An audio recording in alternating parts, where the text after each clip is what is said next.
Larry Holmes quotes, all fighters are prostitutes. All promoters are pimps. Larry Holmes was one of the greatest heavyweight fighters ever. One of the greatest fighters ever. You know, because he lacked charisma in terms of the crossover appeal, etc. It's one of them situations where he didn't get his due diligence per respect. But make no mistake about it, he trained with Muhammad Ali. He was great. That guy could flat out fight. He left a lasting impression, lasting mark. And you know, when you watched him in his peak in his prime, he was a show enough truth. But he was like a no nonsense brother, and it was, you know, pretty much meat and potatoes, pretty standard. It wasn't, you know, a lot of variation. But he also and sometimes I use that term. You get the Larry Holmes treatment. This is black terms. When we say someone's too black, we say that they didn't cross over, they didn't have a hit. It's kind of like the Larry Holmes. They were big, but there was either no competition or the personality they just didn't cross over. But make no mistake about it, he was a bad dude.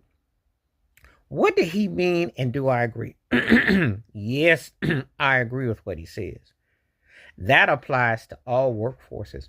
That applies also to the entertainment industry.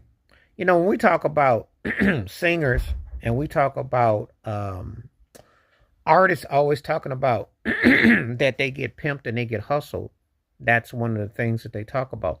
Athletes do all forms because if you're any kind of an athlete, the owners pay you how they want to pay you, when they want to pay you, where they want to pay you, how they gonna pay you. So you don't really have a luxury of a union. You have to always fight to get your money.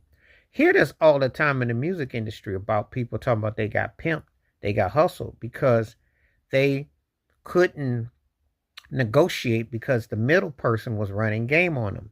So everything that they did was used as a means to kind of like take them out.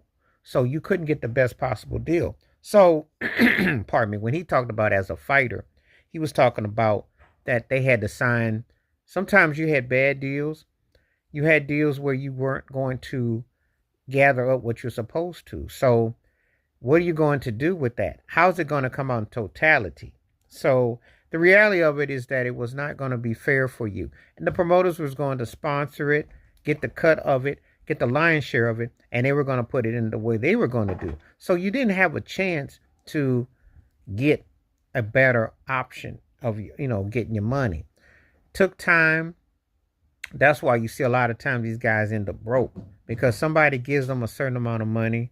They don't have the same options as they did. And